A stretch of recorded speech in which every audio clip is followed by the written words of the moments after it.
Écoutez Moran, page 17, page 16 en bas. Et donc maintenant on reprend la Torah et après Bezat Hashem on passera à la Torah 34 quand on aura fini de résumer les nyanim qu'il y a dans le Kitzur. Et Cholma chez Adam Olech Madriga le Darriga. Maintenant page 16, le passage He tout à fait en bas. Chaque fois que quelqu'un il passe d'un niveau à l'autre, Mitkarev Yoter et Hashem Idbar, il se rapproche plus d'Hachem, et il peut connaître Hachem avec une compréhension plus grande.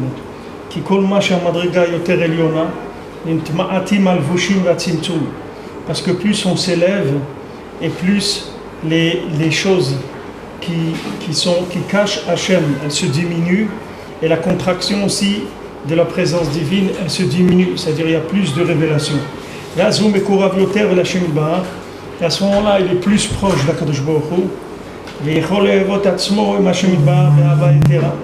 Et à ce moment-là, il peut avoir de l'amour avec Hachem, avec un amour plus grand. Donc maintenant, plus il va y avoir d'Asaga d'Hachem qui est grande, et plus il va y avoir d'Ahava de Hachem. Plus quelqu'un il est proche, et plus il va aimer Hachem, c'est-à-dire il va s'aimer avec Hachem. C'est-à-dire qu'il va pas être comme quelqu'un d'étranger, mais il va être comme quelqu'un qui a compris que sa vie elle est avec Hachem.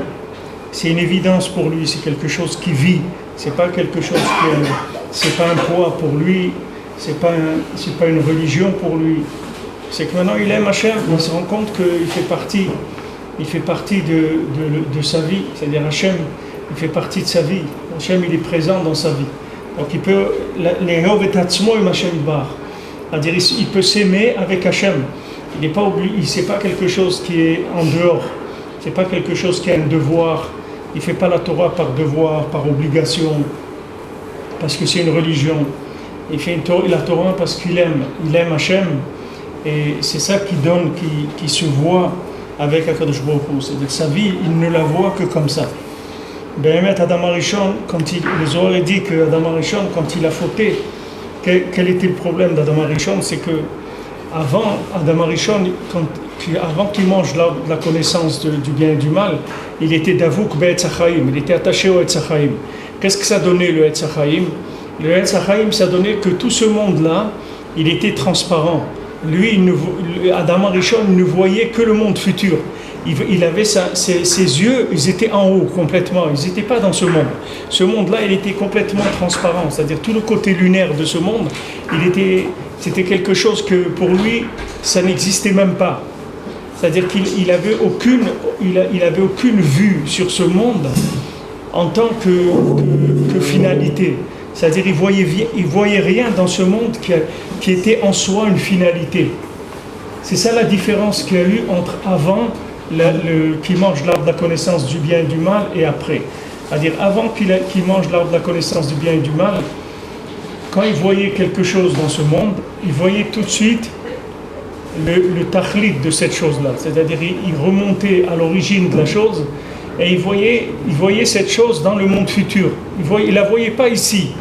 Chaque chose, il la voyait dans le monde futur. Comme on dit maintenant, il faut que tout ce que tu fais, ça soit les Shem Shamaïm. Pourquoi on nous dit il faut que tu fasses des choses, les Shem Shamaïm? Pourquoi on nous dit Shviti Hashem le Negdi Tamid, que quelqu'un, tout ce qu'il fait, il faut qu'il se représente Hashem devant lui? Pourquoi il doit faire cet effort-là? Parce qu'aujourd'hui, c'est à l'envers.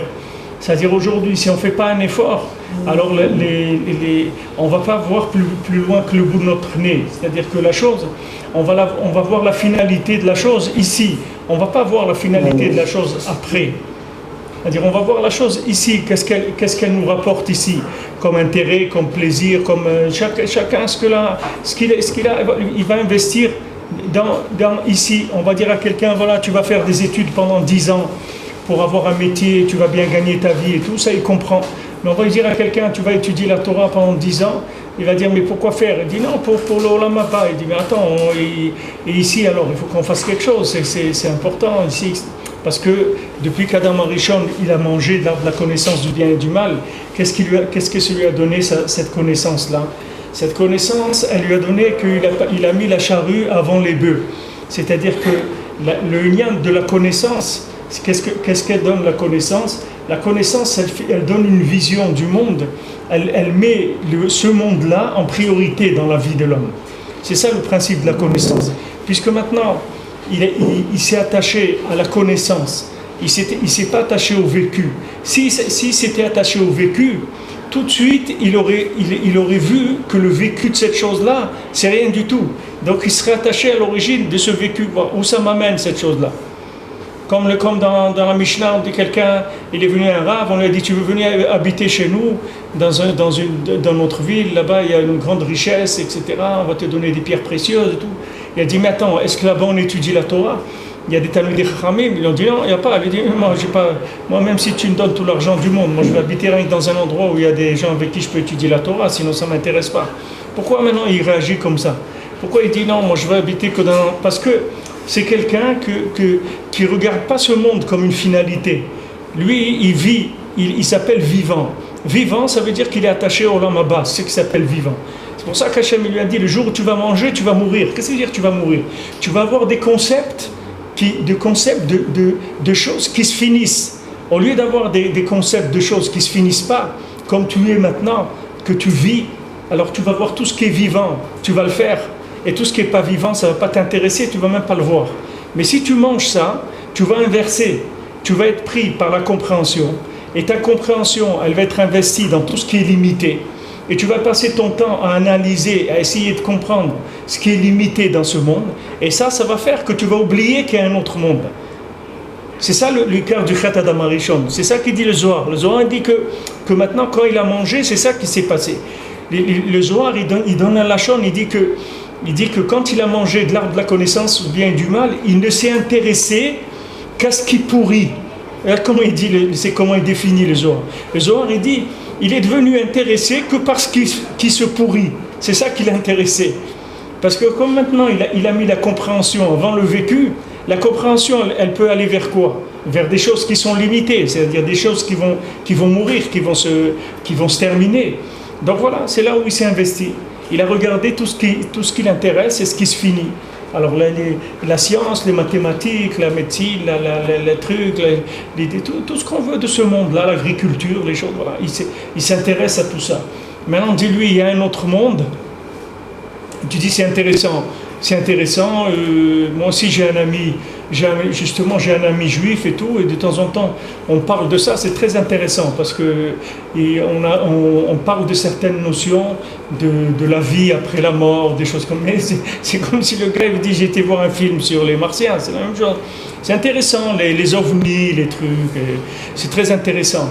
Mais c'est complètement dehors de la réalité, quoi. C'est des choses qui sont là pour... ça fait bien, c'est des discussions de salon. Mais c'est pas de ça qu'on parle. Nous, ce qu'on parle, on veut voir ce qui est vivant. Et ce qui n'est pas vivant, ça ne nous intéresse pas. Qu'est-ce que ça veut dire vivant? Vivant, ça veut dire que c'est nitzri, c'est éternel. C'est ça qu'on veut. On veut que chaque chose qu'on fait dans notre vie, il y ait un sens qui soit éternel. Sinon, ça ne nous intéresse pas. Sinon, on ne le fait pas. Si c'est pour que ça pourrisse, ça ne nous intéresse pas. On veut des choses qui vont à l'éternité. Maintenant, Adam Harishon, il avait ça naturellement. Il n'avait aucun effort à faire. C'était évident pour lui. C'est-à-dire, ce monde, il ne le voyait pas, Bichlal. Dès qu'il regardait quelque chose de ce monde, il voyait tout de suite l'origine de la chose et le but de la chose. Donc la chose elle-même, c'était pour lui, elle était complètement transparente. Elle ne prenait pas de place. Maintenant, quand il a commencé à comprendre, il a mangé de l'arbre d'accord, il a compris. Maintenant, comme il ne peut comprendre que ce qui est dans la limite du temps, donc il est devenu quelqu'un qui est concerné par ce qui se passe dans le temps, c'est tout. Les informations, les trucs, qu'est-ce qui se passe là, qu'est-ce qui se passe là-bas, il y a une révolution ici, mais tout ça, ça ne change rien à ta vie. Tout ça, on ne va jamais te demander des comptes. Quand tu vas arriver de l'autre côté, on ne va pas te demander pourquoi tu n'écoutais pas les informations. Jamais on va te demander ça. Tu ne te fais pas de soucis, tu n'investis pas là-dedans, c'est pas ça qu'on va te demander. C'est pas là où la question, elle n'est pas là-dedans. Est-ce que tu vérifies dans ta vie que ce que tu vis, ça s'appelle vivant ou pas? Est-ce que tu t'appelles un Ben Adam vivant ou pas? Vivant, ça veut dire que tu as une vie après la mort. C'est ça le hikar de ta vie. Maintenant, vivant dans ce monde, ça ne s'appelle pas vivant. Ça s'appelle qu'il est dans une salle d'attente, c'est tout. Mais pour partir, parce qu'il va partir. C'est comme si quelqu'un il est dans un aéroport avec sa valise. Bien qu'il y a le duty free, il y a ça, il y a des gens qui vendent des sandwichs, il y a même des compagnies d'assurance, il y a des banques, il y a de tout. Mais on ne peut pas vivre vous pouvez pas vivre dans un aérogare d'aéroport, on ne peut pas vivre là-bas. C'est un endroit où on va prendre l'avion pour partir. Alors il y a des choses qui peuvent aider la personne le temps qu'elle est là-bas pour ses besoins, mais c'est tout, il n'y a pas plus que ça. Il y a que ça, c'est ça la seule chose qui l'intéresse, c'est ça, parce qu'il va partir. Maintenant, quelqu'un qui est attaché au Etz Chaim, c'est ça, c'est que maintenant il voit l'autre monde. Il va dire, bon, je vais prendre quelque chose avec moi, et que cette chose-là, elle est intéressante pour l'autre monde. Ah, elle n'est pas intéressante pour l'autre monde, laisse tomber. Il dit, mais c'est dommage, tu peux t'enrichir, mais tu veux t'enrichir pourquoi? Après, je vais déposer tout ça, à quoi ça sert? Donne-moi quelque chose qui m'intéresse, que je vais prendre avec moi après, qui va continuer. Alors maintenant, ce qui est extraordinaire, c'est que Adam Arishon, il avait ça naturellement. Il n'avait aucun effort à faire. C'était ça sa vie. C'était un homme vivant. C'est-à-dire vivant, ce monde-là, il ne le voyait pas. Il était transparent pour lui. C'est-à-dire il ne voyait dans ce monde que le monde futur, c'est tout. Et tout ce qui était de ce monde uniquement, c'était rien pour lui. Il ne le voyait même pas. Maintenant, il a mangé l'arbre de la connaissance du bien et du mal. Il a inversé les priorités. Il a mis la priorité par rapport au cerveau, à l'intellect. Comme l'intellect, il ne peut concevoir que de la logique de ce monde, alors c'est fini. Il s'est intéressé à ce qui est logique et ce qui est limité, et ça veut dire qu'il est rentré dans la mort. La mort clinique, la mort physique, la mort spirituelle, tout ce qui s'appelle la mort et tout ce qui se finit. Alors maintenant, Rabbeinu dit que quelqu'un maintenant qui trouve la Hava d'Hachem, alors ça y est, maintenant il a compris, il a vu Hachem. Donc maintenant, il aime Hachem. Et il commence à faire la Torah parce qu'il aime Hachem. Il commence à servir Hachem parce qu'il l'aime. Et il se voit, dans sa vie, il se voit inclus dans Hachem. Il n'a pas deux vies. Il n'a pas une vie de ce monde et une vie spirituelle. Il n'a pas une vie d'homme de ce monde et en même temps une vie d'un juif. Sa vie, c'est une vie de juif, c'est tout dans tout ce qu'il fait. Il n'y a rien qui est en dehors de la Torah. Quand il travaille, c'est de la Torah. Quand il est marié, c'est de la Torah. Quand il se déplace, c'est de la Torah. Tout, c'est de la Torah, parce qu'il a un amour pour Hachem. Le fait qu'il a un amour pour Hachem, il va voir les lettres de Torah dans tout ce qu'il fait dans sa vie. Il va voir une apparence des lettres de Torah dans tout élément qu'il y a dans ce monde. Il n'y a rien qui va être caché de lui, puisque tout ce monde-là, il n'est que de la Torah. Tout ce monde, il n'a été créé que par la Torah. Il n'est entretenu que par la Torah. Et il n'a de vitalité que de la Torah. Donc quelqu'un qui aime Hachem, il va voir de la Torah partout. Donc maintenant, il n'est plus vraiment dans ce monde. Il est déjà dans l'origine du monde, dans les bases du monde qui sont en même temps les bases de la vitalité de ce monde et en même temps les accès pour le monde futur. Alors Rabbeinu dit, Vav, page 17, Vav, Yeshimetov Yemera.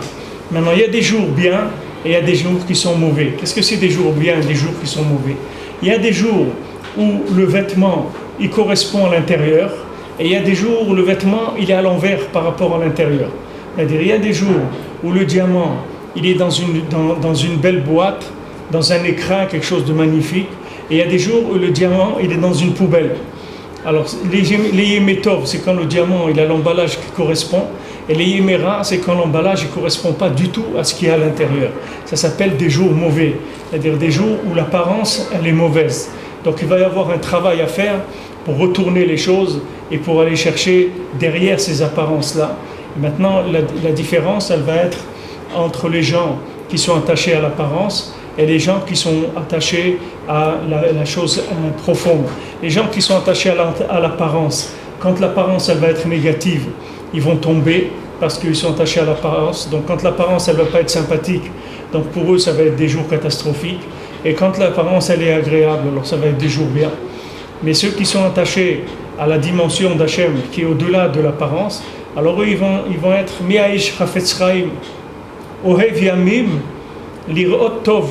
C'est-à-dire que c'est l'homme qui cherche la vie éternelle, qui aime les jours de ce monde-là, qui aime les mesures de ce monde. Pourquoi? Parce qu'il va voir le bien dans les mesures de ce monde. Que ce soit des jours qui se présentent bien ou des gens qui se présentent mal, lui ne va voir que le bien dans les jours. C'est ça qui va l'intéresser. Vayamim nikraim midot kmoshkatuv ou midat yamai. Maintenant, les jours, ça s'appelle des mesures. Comme il a dit David Amelech, ou midat yamai, la mesure de mes jours. C'est-à-dire les jours, ce sont des mesures.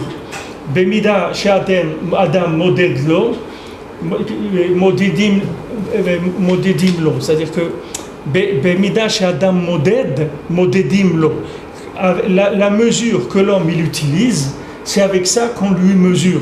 C'est-à-dire quand maintenant, lui... Hein? C'est une Gemara en fait. Oui. C'est fait sautage, je pense. Maintenant, quand un homme il mesure avec 1 centimètre, alors il va avoir une vie en centimètres. Maintenant, quand il va mesurer en pouces, il va avoir une vie en pouces. Et alors maintenant, lui, ça dépend les midotes qu'il a. Selon ses mesures à lui, il va trouver des jours qui ressemblent aux midotes. Midat Yamai, la mesure de mes jours. C'est-à-dire ce sont mes jours, ce n'est pas les mêmes jours pour l'autre. Chacun, il a les jours de ses mesures à lui. Alors comme maintenant il a 2 jours où il mesure d'une certaine façon, alors il lui vient les jours par rapport à ses mesures. C'est ça qui va être le signon, le style de son jour, c'est lui qui le fait, le maaseh. Avec ses midot, il donne le style du jour. Va midot hema Torah. Maintenant, qu'est-ce que c'est les midot? C'est la Torah. Qui colle la Torah et midot HaKadosh Baruch Hu. Parce que toute la Torah, ce n'est que des mesures d'HaKadosh Baruch Hu. Ki medaberet me'ahava v'yir'a u'sh'ar midot. U'ban nivra'u almin v'otiotea em mechayim et kol davar v'davar. Parce que maintenant, la Torah, de quoi elle parle? Elle parle de l'amour d'Hachem, elle parle de la crainte d'Hachem, elle parle des autres midot comme ça d'Hachem. Et avec la Torah, tous les mondes ont été créés. Et les lettres de la Torah, c'est elles qui donnent la vitalité à chaque chose. Et là, chez Betzimtsun Yoter, Kol Ma Shamadrega, il est Mata Yoter. Mais là, maintenant, plus on descend dans quoi? Qu'est-ce qui s'appelle descendre? Descendre, ça veut dire quoi? Le mot descendre, comme on a parlé avant, qu'est-ce que c'est la descente? Quand Rabbeinu il a dit, moi je m'occupe de 2 sortes de gens. Rabbeinu il a dit, moi je m'occupe des tzadikim, les plus grands tzadikim de la génération. Comme Rabbeinu il avait des talmidim, que c'était des grands tzadikim, comme le Maguid de Tirovitsa. Rabbeinu il avait un talmid, Rabbeinu il avait 18 ans, le Maguid de Tirovitsa il avait 70 ans, et le Maguid de Tirovitsa il était rave sur 84 villes. C'était un talmid du Maguid de Mezrich, c'était quelqu'un qui était dans les proches du Baal Shem Tov, des gens le Maguid de Mezrich, lui il était très proche des très grands, c'était un très grand tzaddik. Et à l'âge de 70 ans, il est devenu l'élève de Rabbeinu, quand Rabbeinu avait 18 ans. Rabbeinu il a dit, moi je m'occupe des plus grands, mais je m'occupe aussi des gens les pires qu'il y a sur terre. C'est-à-dire je m'occupe des gens que quand on les met dans l'abîme, et Rabbeinu l'a dit dans Sheol Tartiot, ils disent, on ne peut pas creuser plus bas, c'est pas assez bas. C'est-à-dire quand on les met dans l'underground, ça ne leur suffit pas l'underground. Ils disent, on ne peut pas aller plus bas que ça. C'est-à-dire il y a des gens que tout ce qui descend, c'est pas suffisant pour eux. Ils cherchent encore toujours plus bas. Maintenant, c'est quoi chercher plus bas? Chercher plus bas, c'est quoi? Maintenant, chacun dans ce monde, il voit de la lumière. C'est ça qui l'intéresse, d'accord? Tout le monde ne vit que parce qu'il voit de la lumière. Quelqu'un qui ne voit pas de lumière, il est mort. Il n'y a personne qui vit sans lumière. Chacun il est attiré par une lumière, que ce soit la lumière de l'argent, la lumière du manger, la lumière de n'importe quoi. Mais chacun il est à la recherche de lumière. Maintenant, tout ce qui va changer entre un individu et un autre, c'est les mesures avec lesquelles il va avoir l'approche de cette lumière. Si maintenant c'est un tzaddik, il va utiliser cette lumière pour se connecter à Hachem, et si c'est un rachat, il va utiliser cette lumière pour se goinfrer avec. C'est ça la différence. Mais la lumière, c'est la même. Il n'y a pas de différence. La base de vie d'un tzaddik et d'un rachat, c'est la même. C'est la même nourriture qu'ils utilisent. C'est la même base. Seulement, selon leurs midot, selon leurs mesures, il y a un qui a des mesures qui sont valables. Et ces mesures, elles vont lui permettre d'utiliser la lumière à bon escient. C'est-à-dire en disant, j'ai trouvé un peu de lumière. Voilà un autre moyen de pouvoir me connecter à Hachem. J'ai trouvé un peu de lettres de Torah. Avec ça, je vais me connecter à Hachem. Et il y a celui qui va dire, Avril, quand est-ce qu'on mange? C'est-à-dire, qu'est-ce qu'il y a quelque chose à manger là? Quelque chose, un plaisir à prendre? Quelque chose. Alors on va chercher de la lumière. Pourquoi? Pour consommer, pour prendre du plaisir. Mais la lumière elle-même, c'est la même. C'est uniquement les midot qui vont faire les jours de la personne. C'est pour ça, midat yamai, c'est-à-dire la mesure de mes jours. C'est moi qui décide de la mesure de mes jours. Selon maintenant mes midot, je vais faire de mes jours des jours de recherche d'Hachem, des jours de découverte d'Hachem, des jours de connexion à l'infini, ou bien des jours où je m'enfouis encore plus dans le plaisir et je fais descendre mettre la Shrina dans la galoute. C'est-à-dire je fais descendre Hachem en galoute, puisque maintenant quand j'exploite Hachem, alors je le fais descendre dans la galoute. Et ça c'est la Bechira de chacun, c'est le sort de la Bechira. Chacun, voilà, Bilam, il avait la Bechira, Hachem lui a dit ne va pas avec eux. Après il a dit à Hachem, non, moi je veux quand même aller avec eux. On fait ce que tu veux.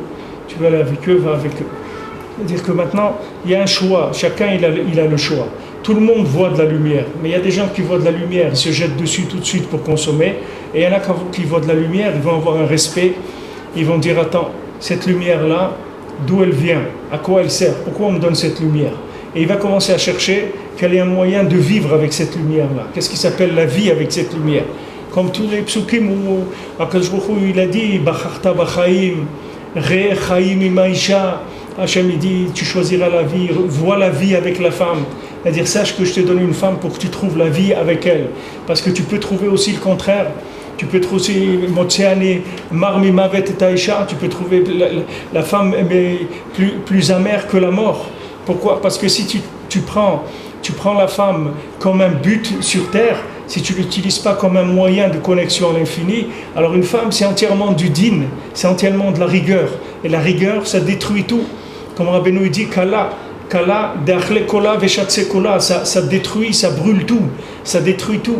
La Kala elle offre le talit à son mari pour lui dire que voilà, elle est sa protection pour qu'il cherche Hachem. Elle lui offre un talit, pourquoi?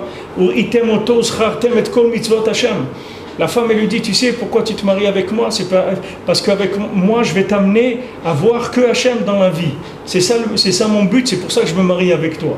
Et fais attention à toi, parce que si tu cherches autre chose, sache que ça sera la destruction. Ou tu cherches Hachem et je serai avec toi, je vais t'aider. C'est parce que pour ça que j'ai été créé. Ezer, j'ai été créé pour t'aider à trouver Hachem. Et je suis le moyen le plus parfait qui existe sur terre pour trouver Hachem. Parce qu'avec moi, tu vas pouvoir voir Hachem concrètement dans ce monde et t'attacher à lui, Be'emet.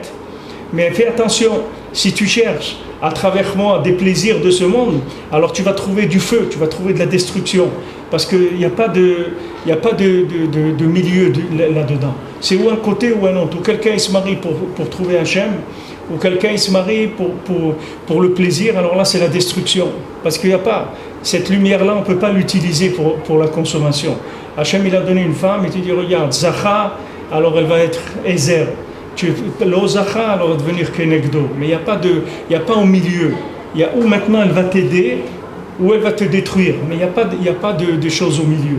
Parce que c'est un des éléments principaux qu'Hachem il a donné à l'homme pour essayer d'arriver à s'élever. C'est pour ça que Adam Arishon il a fauté avec c'est Chava qui a donné à manger la connaissance du bien et du mal à Adam Arishon. Le serpent il pouvait pas donner à Adam Arishon. Il a donné à Chava et Chava l'a donné à Adam Arishon. Parce que une fois que c'est arrivé chez Chava, ça y est, Adam Arishon il était déjà perdu.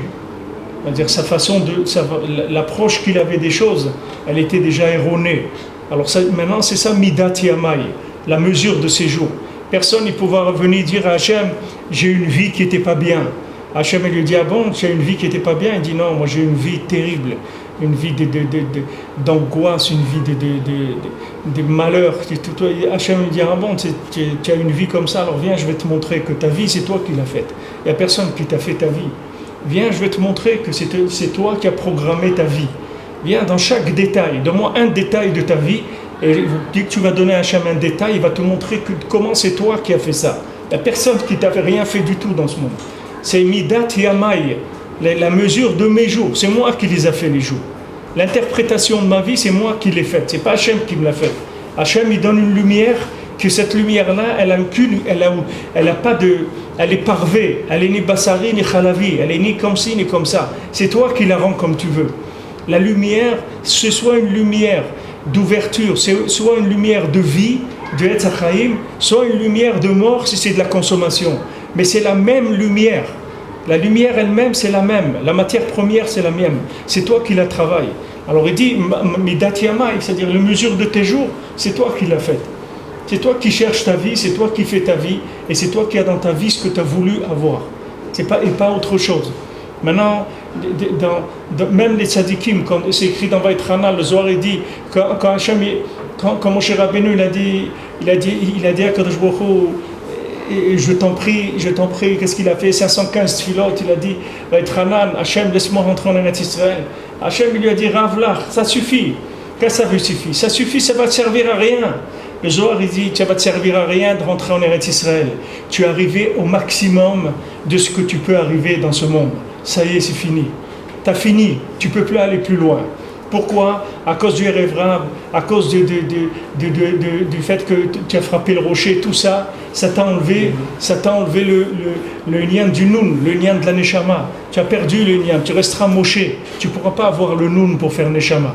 Donc ce que tu veux, ce que tu espères avoir en rentrant en Eretz Israël, il dit c'est pas à peine. Ravlach, ça suffit. Maintenant tu as un élève, il s'appelle Yoshua, occupe-toi de lui parce que c'est lui qui va continuer. Toi tu as fini, tu as été au maximum de ce que tu pouvais atteindre maintenant. Donc Ravlach, ça suffit. Il a utilisé la même parole que Moshe a utilisé pour quoi? Ouais, Raph. Pour lui rappeler justement que... Adkan. Il a dit ça suffit. Il dit quoi? Tu es Lévi, tu veux Gam Keuna, tu veux aussi la Keuna. Maintenant Moshe Rabbeinu, il voulait le Noun. Hachem lui a dit le Noun, tu peux pas. Le Noun, il va y avoir Rabbi Nachman, il va amener 2 Noun, pas un. Un pour toi, un pour lui. Mais maintenant, tu peux pas. Et maintenant, quand tu vas être niftar, quand tu vas être décédé, alors on va t'enterrer dans Arnevo. Arnevo, c'est Bonoun. Nevo, c'est Bonoun. Maintenant, tu vas rentrer dans Sharanou. Mais dans la ptira, pas de ton vivant. Normalement, s'il avait pas été Mekarev le Erev Rav, s'il n'avait pas parlé, s'il n'avait pas frappé le rocher, il serait rentré en Eretz Israël, il aurait été Masig le Noun, il aurait été Mashiach, il aurait tout le Olam, il aurait été Metoukan. Le fait que maintenant il a accéléré un petit peu par rapport à ce que Hachem il lui a donné, c'est-à-dire il a été un peu Bekoach, ça a fait qu'il s'est limité lui-même. Donc le Noun, il a eu qu'au moment de la Istalkut. Au moment de la Istalkut, dans le Sharanou, c'est pour ça aussi que son kever il est caché, on ne sait pas où il est. Alors maintenant, Davar el Hashem bitzimtzum yoter, kol ma shemadrega il est mata yoter. Donc maintenant, plus quelqu'un il est en bas, plus quelqu'un il vit dans des mauvaises midotes, moins il va voir la présence d'Hachem en évidence, c'est-à-dire il va pas voir que cette lumière qu'il consomme, c'est Hachem lui-même. Il peut pas le voir. Pourquoi? Parce qu'il habite dans un niveau très bas. Il habite dans un niveau très bas. Il vit dans les caves. Il vit dans les bas-fonds du monde. Dans les bas-fonds du monde, il peut pas voir que c'est Hachem cette lumière. Il croit que cette lumière, elle est faite que pour le plaisir. Il se rend pas compte que c'est Hachem lui-même. Pourquoi? Parce que comme il est dans les bas-fonds du monde, la lumière, elle est très enveloppée.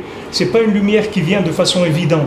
Mais ces enveloppes-là, cette contraction de la lumière, elle ne vient que de ses midotes à lui. Elle ne vient pas de la lumière d'Hachem. La lumière d'Hachem, elle veut s'ouvrir à chacun et montrer à chacun. Seulement, elle ne peut pas s'ouvrir à quelqu'un qui a des mauvaises midotes, parce que si elle s'ouvre à des mauvaises midotes, ça va en faire un monstre encore plus grand que ce qu'il est. Maintenant c'est un petit monstre, un petit voyou de quartier, après il va devenir un chef de la mafia si on lui donne plus de lumière. Après ça va devenir un patron du mal. Donc Hachem il ne peut pas se montrer à lui sous l'apparence qu'il est, mais l'apparence où il voit la lumière, c'est lui qui l'a fait. C'est pas la lumière elle-même, elle est toujours parvée. La lumière c'est une lumière, c'est une lumière que pour le bien. C'est-à-dire elle ne peut donner que le bien si l'homme y veut. Mais quand l'homme il se trouve en bas, quand il réside dans les bas-fonds, alors tout ce qu'il interprète, il interprète d'après son formatage de l'esprit et du cœur, et il est toujours intéressé pour voir comment il va tirer profit d'une chose ou d'une autre. Alors la lumière, elle s'habille d'une façon où il ne peut pas découvrir, il ne peut pas savoir que c'est Hachem. Il ne peut pas savoir. Là où il habite, il ne peut pas savoir. Parce qu'il réside, sa résidence est dans les clipotes. נמצא ימי טוב, היינו תורה ואותיותיה, יכולים למצוא אפילו בימי רע, שהם לשונות הגויים מידותיהם הרעות. Donc maintenant, quand je sais ça, quand je sais maintenant que quand j'habite comme maintenant cette lumière, je sais que c'est parce que j'habite dans les bas-fonds qu'elle se présente comme ça. Donc ça veut dire que je sais que Hachem il est là. Maintenant je dis Hachem, je sais que tu es là, mais je sais que comme maintenant moi j'ai des mauvaises midotes. Donc tu ne peux pas te présenter à moi comme tu es Béhémet, mais moi je sais que tu es là. Donc maintenant si la personne elle sait ça, et elle rentre dans cette émouna-là, elle va retransformer sa Yerida, elle va transformer en Aliyah Gmoura. C'est écrit ça pour Matan Torah. C'est écrit que pour Matan Torah, les deux premières paroles des Aseret Adibrot, les deux premières paroles des 10 commandements, quand les Bnei Israël ils ont entendu, ils sont morts. Alors on dit, la première ils sont morts. Ok, Hachem il leur a donné, il a fait descendre de la rosée, de la résurrection des morts, il les a ressuscités. Il leur a dit, il a donné la deuxième.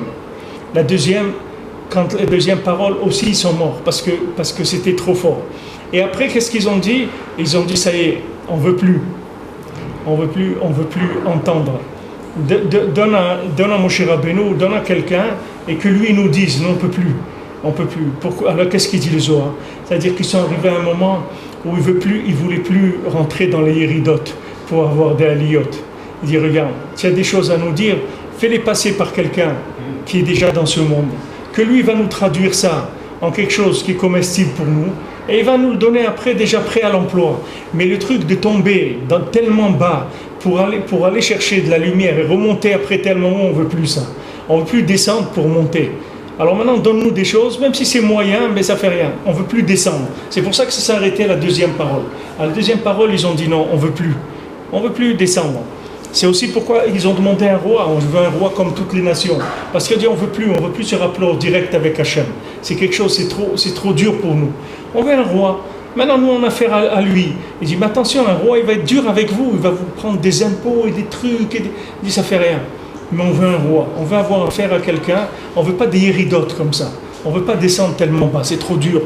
On préfère quelque chose de moyen. Rester dans quelque chose de moyen, mais qu'on arrive à survivre. Mais descendre, même pour des choses tellement fortes, on n'a pas envie. Alors ce principe-là de descendre de Yerida, les Tzorecha Aliyah, c'est sûr que quand la personne elle est dans la pointe de la Yerida, c'est-à-dire qu'elle se trouve au fond mamash de la Yerida, c'est sûr qu'il y a un danger. Le danger, c'est de rester là-bas. C'est-à-dire que la personne, à un moment, si elle ne donne pas un coup de rein pour remonter, elle reste là-bas. C'est-à-dire que si maintenant quelqu'un ne se dit pas, Hachem, il est là, il est à côté de moi, et maintenant tout ce que je vois, Béhémet, ça n'est qu'une impression, qu'un fantasme, mais c'est Hachem lui-même qui est là, à côté de moi.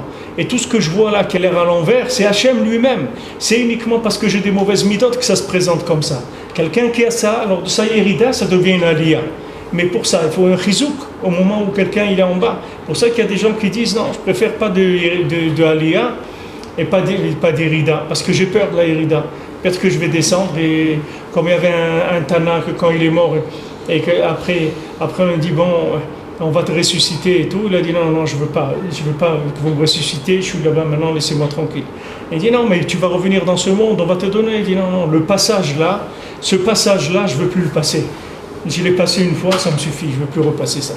Même si vous me donnez ce que je veux plus repasser cette chose-là. Les Yerida Tzorecha Aliyah, comme il a dit, Lohem veloscharam. Il dit Charavim alecha isurim. Est-ce que tu aimes la douleur, la souffrance, les malheurs? Il a dit garde tes malheurs et garde leur récompense. J'en ai pas besoin. Je veux ni eux ni leur récompense. Prends tout. Parce que c'est trop dur. Quand la personne elle est en bas, c'est très très dur. C'est-à-dire qu'elle a l'impression que Mamash Kimat, c'est terminé. C'est-à-dire, ça y est. Et Rabbeinu dit, de la kfira, il peut arriver des choses terribles. Il peut sortir de sa bouche des insultes, sur Hachem, et des choses terribles. Tellement il est en bas. Alors quelqu'un, il veut pas prendre des risques comme ça. Il s'est dit non, Hachem, donne-moi quelque chose de moyen, mais que j'arrive pas à des paradoxes tellement forts. Mais En Malasot, quelqu'un, là où il réside, c'est ça son endroit de résidence dans les clipotes.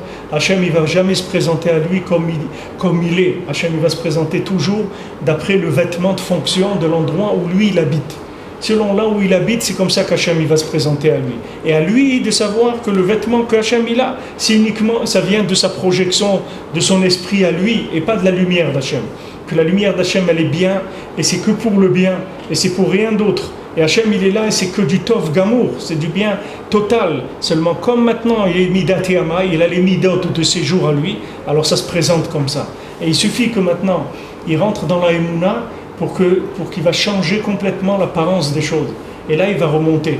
De là où il se trouve, il va remonter. Beyom Tova, comme c'est écrit, Moshkatou, Beyom Tova, Heyetov, Beyom Ra'a, Re'e. Comme c'est écrit, un jour où c'est bien, alors vois le bien, remercie Hachem. Remercie Hachem. Azamra, merci mon Dieu. Jour qui est bien, je vois Hachem, il est bien, Baour Hachem, il me fait du bien, merci mon Dieu. Mais maintenant il dit, Beyom Ra'a, Re'e. Il dit maintenant le jour où ça va pas, regarde, observe bien, parce que tu vas voir qu'Hachem il est là-bas. C'est-à-dire que commence à faire aïe, commence à crier aïe. Où il est Hachem? Cherche-le. Tu dois lui dire, je sais que tu es là Hachem. Je sais que cette situation, comme je suis en train de la vivre, c'est toi Mamash. Je te demande de me montrer un signe, je veux savoir que c'est toi. Je veux voir que c'est toi, parce que je sais que c'est toi. Même dans ce moment difficile-là, je sais que c'est toi. Seulement tu te présentes à moi parce que c'est Yom Ra'a. C'est-à-dire que maintenant mes midot, elles ont fait que tu ne peux pas venir à moi d'une autre manière que de cette façon-là. Mais moi je ne me trompe pas. Je sais que c'est toi. Il n'y a rien d'autre que toi dans le monde. Donc ça, c'est toi qui le fais. Aide-moi à le voir, aide-moi à le vivre, aide-moi à être persuadé de ça. Il faut parler avec Hachem. Sheistakel kol adam hetev hetev veimtsa bevadai yemetov bimera. Maintenant que chacun, il doit observer bien, bien. Et c'est sûr qu'il va trouver des jours bien dans ces jours mauvais. Dans ces jours qui ont l'air mauvais, il va trouver là-bas que c'est bien. À l'idée chez Kofé Yitzroara, Anoua Yemera Midgaber Allah. C'est-à-dire maintenant il est Kofé son Yetzer. Qu'est-ce que ça veut dire il est Kofé son Yetzer? C'est-à-dire qu'il ne tient pas compte. Il ne tient pas compte du formatage de son cerveau. Il ne tient pas compte du formatage de son cœur. Il ne va pas Beshrirut Libo. Il ne va pas selon le cœur qu'on dit, il fait ce qui lui chante. Celui-là, il fait ce qui lui chante. Il ne fait pas ce qui lui chante. Il fait ce qu'il a à faire, pas ce qui lui chante. Il regarde qu'est-ce que Hachem il attend de lui et c'est ça qu'il va faire. C'est-à-dire qu'il va prendre son cœur et il va le maîtriser. Il va le mettre en place, il va lui dire regarde, mon cœur, il faut que tu t'apprennes à vivre ce que Hachem il veut. Il ne faut pas que tu vives ce que toi tu as envie. Nous on est là pour faire ce que Hachem il veut parce que Hachem il veut le bien pour nous. Il nous a donné un mode de vie. Il nous a dit ce qu'on doit faire dans ce monde. Et maintenant toi tu essayes de m'embarquer dans des histoires, des romans. Mais ce monde-là, ce n'est pas une romance. Ce monde-là, c'est pas du tout une romance. Il n'y a rien de romantique dans ce monde-là. On est ici et c'est un passage. Et pour la plupart des gens, ce n'est pas un passage très agréable. Et après, on va finir dans un trou et on va partir. Donc, il n'y a rien de romantique dans ce monde. Il n'y a pas du tout de romantisme. On est là pour quelque chose. Ce n'est pas la peine de m'embarquer dans des histoires à dormir debout parce que ce n'est pas vrai. Il faut lui dire à ton cœur. Il dit reste tranquille. Reste tranquille, voilà ce qu'Hachem il attend de nous maintenant. Hachem il veut ça, alors c'est ça qu'on doit faire, c'est tout, parce que c'est ça qui est bien pour nous. Il est kofet yitzor, c'est-à-dire il prend la tendance du moment et il la maîtrise. Il la laisse pas aller là où elle veut. Il ne suit pas la mode, il ne suit pas le mode de vie, la mode de vie. Il maîtrise ça, c'est-à-dire qu'il va amener la chose là où lui il veut aller, pas où son cœur lui dit d'aller. Il va aller là où Hachem il veut qu'il aille. Hachem il lui a donné un programme. Hachem il a dit regarde, Shabbat tu vas fermer ton magasin. Là tu vas faire comme ça. Ça tu vas le faire comme ça. Ça c'est les lois de la Torah. Tu ne peux pas bouger de ça. Rabbeinu il a dit tu prends mon livre, tu peux le tourner dans tous les sens, mais touche pas un cheveu du Shulchan Aruch. Quand le Shulchan Aruch il te dit ça c'est permis, ça tu dois le faire, alors il faut le faire. Quand le Shulchan Aruch il te dit ça tu ne dois pas le faire, il ne faut pas le faire, c'est tout. Ah maintenant ton cœur il te dit, laisse-le ton cœur qui dit ce qu'il veut. Toi tu dois le maîtriser, tu ne dois pas le laisser aller là où il veut. Tu ne dois pas vivre avec ton cœur. Tu dois vivre avec ton cœur quand ton cœur il a été apprivoisé et il a été éduqué selon la Torah. Mais son cœur il t'embarque dans des romances, il ne faut pas le laisser parce que ça va nulle part. Il dit ici que maintenant maintenant il va maîtriser sa tendance négative. À ce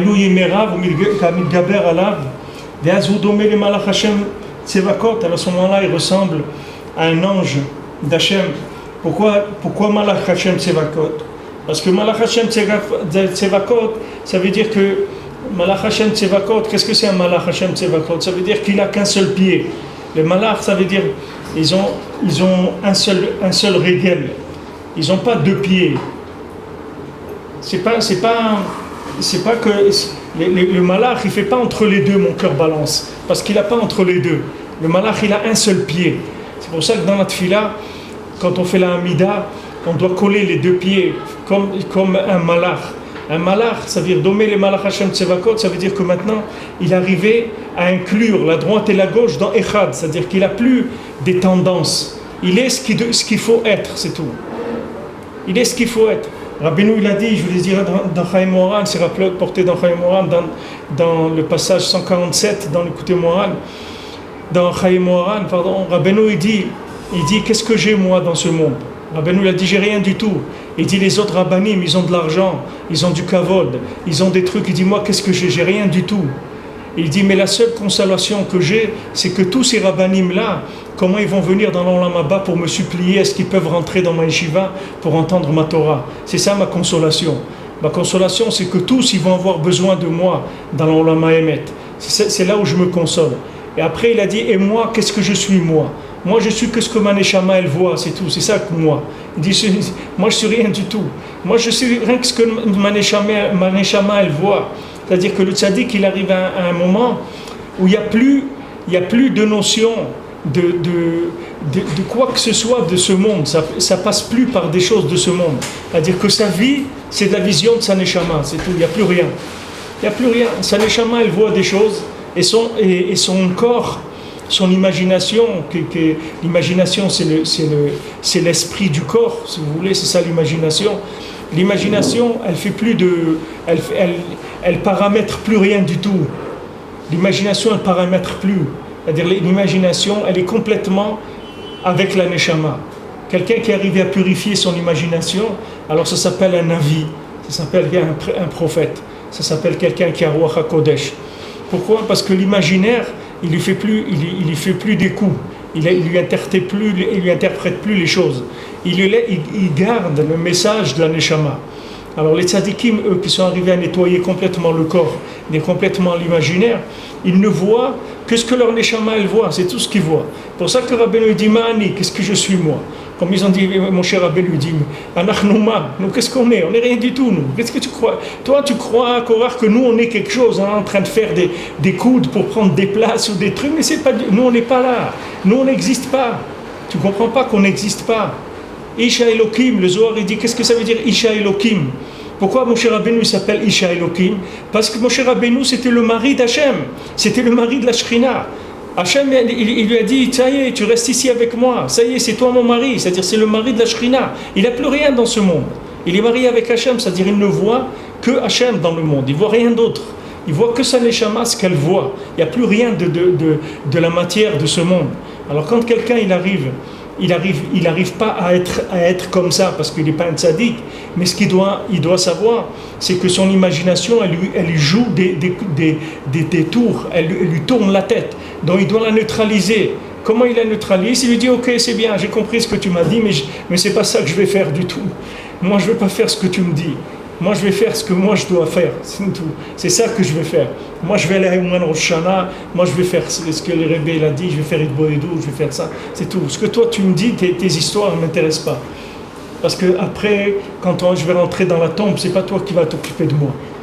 C'est le Rebbe, c'est lui qui va s'occuper de moi, c'est pas toi qui vas t'occuper de moi. Après, qu'est-ce qu'on va après, comme on dit, Vatisrak Leom Acharon, rira bien qui rira le dernier, après on va rigoler. Alors je préfère après que moi je vais rigoler de toi, plus que c'est toi qui vas rigoler de moi. Comme il lui a dit pour le fils du Rav. Le fils du Rav, son père il ne voulait pas le laisser aller chez le tzaddik. Après quand son fils il est mort, alors il est venu maintenant. Maintenant il a commencé à rigoler. Il dit maintenant tu peux y aller chez le Rav si tu veux. Tu peux aller tant que tu veux, maintenant que ton fils il est mort, tu peux aller chez le Rav. Maintenant ça y est, tu peux aller. Le Satan lui a dit maintenant vas-y chez le Rav. Maintenant que tu es mort, alors vas-y maintenant, essaye de... Et c'est maintenant, Rabbeinu il a dit c'est maintenant, de son vivant, que quelqu'un doit faire tout ce qu'il peut pour se rapprocher du tzaddik. Parce qu'après c'est très très difficile. Une fois que quelqu'un s'est vendu à l'imagination, c'est très très difficile. C'est très difficile, parce que quand il arrive dans sa tombe, il n'y a que l'imagination, il n'y a plus rien. Il n'y a plus de repères. Ici, tu as tes repères qui te réveillent. Ici, tu sors dans la rue, tac, il y a quelqu'un, un autobus qui klaxonne, un truc, tu vois quelqu'un, il y a des réveils, il y a des choses qui remettent les pendules à l'heure. Là-bas, il n'y a rien qui remet les pendules à l'heure. Une fois que la personne, elle s'est vendue à l'imaginaire, le film, il continue jusqu'à... C'est un long métrage, un très très long métrage. Il n'a pas de fin. Ça peut être des siècles, ce long métrage-là. Il n'y a rien qui l'arrête. Mais si la personne dans ce monde-là, elle a pris l'habitude de maîtriser l'imaginaire, de dire écoute, ce que tu me dis là et tout, c'est très bien, j'ai entendu ton avis, mais c'est pas ça que je vais faire. Moi, je vais faire ce que j'ai à faire. C'est tout, je vais pas t'écouter. Quand quelqu'un il arrive à faire ça, alors après, quand il se couche dans sa tombe, il est tranquille. Il a dit bon, on a l'habitude des histoires. Tu m'en as raconté toute ma vie des histoires. Donc maintenant, moi, je vais chez le Rebbe, c'est tout. C'est là où je vais. C'est lui qui va s'occuper de moi. C'est ça le but de la vie de l'homme sur terre. C'est une lutte entre l'imaginaire et le tahlit. C'est pour ça que Rabbeinu dit qu'il faut parler de lui tous les jours. Il faut étudier de la Torah du tzaddik pour tout le temps réveiller la émouna, pour qu'elle reste au moment où on va avoir le plus besoin, que cette émouna elle soit là, qu'elle soit évidente pour nous. Si déjà quelqu'un dans son vivant il n'arrive pas, comment il va arriver après? Après il lui reste que l'imagination, il n'a plus d'où s'accrocher, rien du tout. Il reste rien que ce qu'il a fait dans sa vie comme nettoyage un petit peu de l'imagination. Et tout l'union d'Ed Kavut au Tzadik, ça s'appelle Birur Amdame, c'est-à-dire faire le tri dans l'imaginaire. C'est ça qui est domé à un malach. Ça veut dire que lui, il n'a plus deux côtés, il n'a rien qu'un, c'est tout. Voilà, c'est ça, c'est tout, c'est pas autrement. C'est ça et ça ne va pas être autre chose. C'est tout. Il ne va pas y avoir d'autre chose. C'est ça qu'il va y avoir. Il n'y aura rien d'autre. Ça s'appelle Malach Hashem Tsevakot. C'est-à-dire il est arrivé à une maîtrise totale de l'imagination. Il veut dire voilà, c'est ça qu'il va y avoir dans ma vie, c'est ça que je vais faire. Je vais faire ça, c'est tout. Maintenant Shabbat, je vais le faire. C'est tout. Il n'y a pas de commerce, il n'y a pas de business, il n'y a rien du tout. Il y a ce que je vais faire mon Shabbat. C'est tout. Maintenant l'imaginaire, il peut travailler comme il veut. Et moi, je vais pas suivre l'imaginaire. Ça s'appelle Malach Hashem Tsevakot. Dommer les Malach Hashem Tsevakot. Maintenant, plus quelqu'un il purifie son imagination, et plus quelqu'un il va laisser sa neshama s'exprimer et lui envoyer des messages sans arrêt.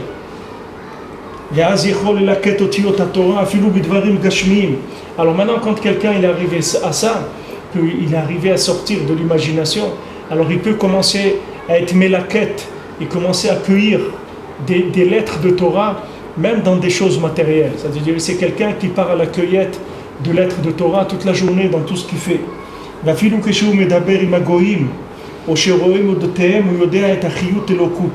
Maintenant, même quand il parle avec des goïms, avec des non-juifs, ou même quand il voit les midot des non-juifs, lui, il connaît la vitalité divine qu'il y a là-dedans. Il reconnaît la Torah qui est dans ces endroits-là. Regardez le niveau que c'est qu'après la personne, il n'y a plus de situation chez lui qui est négative, parce que là où il voit quelque chose de négatif, tout de suite, il débarrasse de l'enveloppe et il va directement à l'origine de la chose et il voit le positif qu'il y avait là-bas. Parce que comme lui, maintenant il est arrivé à un tri dans l'imagination, il est arrivé à la maîtrise de la tendance et de la mode, alors il va directement à l'origine de ce qui donne la vitalité à cette chose-là. C'est-à-dire le bien, c'est-à-dire les lettres de Torah. Et à ce moment-là, quand il les découvre, alors ces lettres, elles commencent à éclairer, et elles commencent à diffuser, et elles commencent à être beaucoup plus évidentes que ce qu'elles étaient avant. Alors là, il passe déjà dans la deuxième étape. La première étape, c'était d'arriver à discerner, de voir, comme on dit le matin, le discernement, aloten la servibina, la frin ben yom balayla, à la frana, de voir, comme la Gemara dit, pourquoi on met à ta avdala dans ta chonen, les adam da'at, parce que la Gemara dit, s'il n'y a pas de da'at, alors maintenant, la avdala minaïn, d'où tu vas faire la avdala, d'où tu vas faire. Quand tu vas dire Amavdil ben Kodesh lechol, qu'est-ce que tu m'avdil quoi? Où il est le Kodesh, où il est le Chol? Où est-ce qu'il est saint, où est-ce qu'il est profane? Où ça commence, où ça finit? Est-ce que tu sais le voir? Est-ce que tu sais voir que cette chose-là, elle est kadosh et tu n'as pas l'impression comme ça a priori que c'est kadosh? Et autre chose, tu as l'impression toi que c'est kadosh alors que c'est pas kadosh du tout. La Gemara dit, si maintenant il n'y a pas de date, comment tu vas faire la frana? Nous on demande tous les jours que Hachem il donne la servibina, la frin ben yom layla, pour savoir la différence entre le jour et la nuit. C'est un date de savoir qu'est-ce qui est le jour et qu'est-ce qui est la nuit.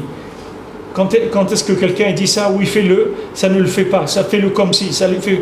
C'est pas pachout d'avoir un esprit comme ça. Ça, c'est un esprit de malach. Ça veut dire que la personne, elle est plus soudoyée par les mouvements de ce monde. C'est plus ça qui lui donne ses références. Ses références, elles n'ont rien à voir avec ça.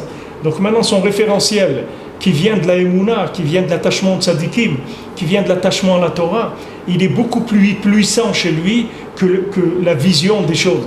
Donc quand il voit quelque chose, il voit tout de suite la part de vrai, la part de faux. Il va directement à ce qui est vrai. Maintenant, quand il trouve ce qui est vrai, c'est-à-dire les lettres de Torah, c'est pas maintenant il a trouvé des lettres de Torah, c'est que ces lettres de Torah, maintenant qu'il les a découvertes et qu'il les a débarrassées du mensonge qui profitait d'elles jusqu'à maintenant, ces lettres de Torah, elles vont faire appel à l'origine de la Torah. Elles vont commencer à s'enrichir, à demander d'en haut de la lumière infinie qui descend. Et alors à ce moment-là, il y a un développement extraordinaire qui se fait. C'est pas que maintenant il a trouvé le diamant. C'est qu'une fois qu'il a trouvé ce diamant, il a trouvé un code d'accès à l'infini. C'est pas le diamant lui-même. Le diamant lui-même, c'est rien. Comme celui qui avait pas de jambes, celui qui était paralysé des jambes, dans le Sipurim Maasiot, le Chiguer, celui qui était paralysé des jambes. Alors lui, il rampait. Il a tout perdu, il rampait, il ne pouvait pas marcher. Mais il mangeait de l'herbe. Un jour, il a mangé une herbe qui avait un autre goût. Alors il a pris la racine, il a trouvé un diamant. Maintenant, quand il a trouvé ce diamant, il a pris le diamant et il a vu que de chaque côté qu'il prenait le diamant, il l'emmenait d'un côté du monde ou d'un autre. Alors il a pris dans un côté et il l'a amené à un endroit où là-bas il y avait les 2000 montagnes, il y avait là-bas la poudre avec où il a guéri ses jambes, etc. Maintenant, quand il a trouvé le diamant, c'est pas maintenant il a trouvé un diamant. C'est déjà bien de trouver un diamant, parce que ce diamant qu'il a trouvé, il pouvait faire appel à quelqu'un qui de passage, et lui dire écoute, j'ai un diamant et tout, voilà, je te donne la moitié, emmène-moi avec ta charrette en ville et tout, et on partage, etc. C'est déjà pas mal. Mais non, c'est pas le Inyan, c'est pas le diamant. C'est que le diamant, c'est une connexion avec l'infini. C'est-à-dire, une fois que tu as trouvé ça, ce diamant-là, il ne pouvait pas se connecter avec l'infini parce qu'il avait peur de se faire exploiter par le mal encore plus, que les gens ils profitent de lui encore plus. Déjà ils profitent de lui, ils profitent de la lumière d'Hachem pour leur ta'avot. Maintenant s'ils leur donnent plus de lumière, mais avant ils vont noyer le monde dans les plaisirs, les gens n'auront plus le libre arbitre.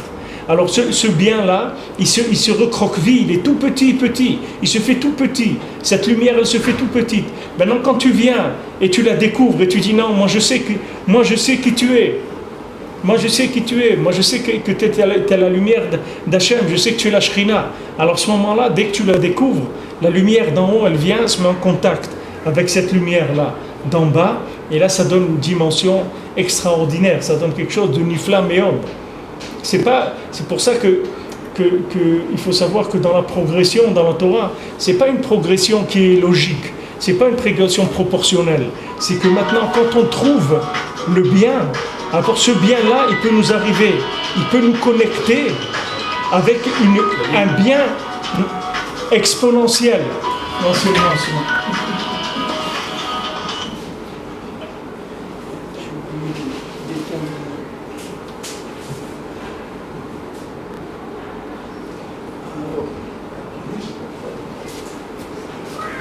C'est-à-dire que toute la difficulté, les maasé, c'est la première étape. La première étape, c'est se débarrasser de l'imagination. C'est ça le plus dur. Parce qu'une fois qu'on s'est débarrassé de ça, qu'on a trouvé le diamant, ce diamant-là, lui, il est branché sur une source, sur une base de richesse extraordinaire. C'est pour ça que Rabbeinu, il dit, ne croyez pas à la Torah que je vous donne, ne croyez pas que c'est des mots de Torah. C'est Nachal Novea Mekor Chochma, c'est une source de sagesse qui ne s'arrête jamais. C'est pas que tu as trouvé une idée de Torah, un chidouche. Voilà ce qu'on est en train de dire ici, c'est un chidouche. C'est un chidouche extraordinaire, déjà cette explication. Mais Rabbeinu te dit, ne crois pas que cette explication, elle s'arrête à ce que tu as compris là. Maintenant, c'est une source. C'est pas un verre d'eau ou une bouteille d'eau. C'est une source d'eau minérale. C'est pas une bouteille que tu as trouvée. C'est que tu as trouvé une source. Qu'est-ce que ça veut dire? Ça veut dire que cette parole, elle va commencer à rouler, à t'alimenter. Et comme ça, une autre parole, jusqu'à que tu deviens une autre personne complètement.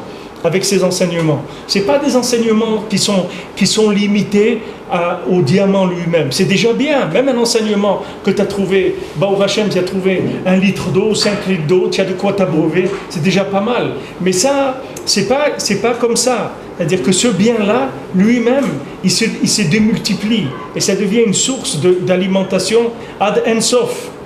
Ad ensof, c'est pour ça, voilà. Maintenant, vous voyez le Sefer Dvarim, on rentre là-dedans.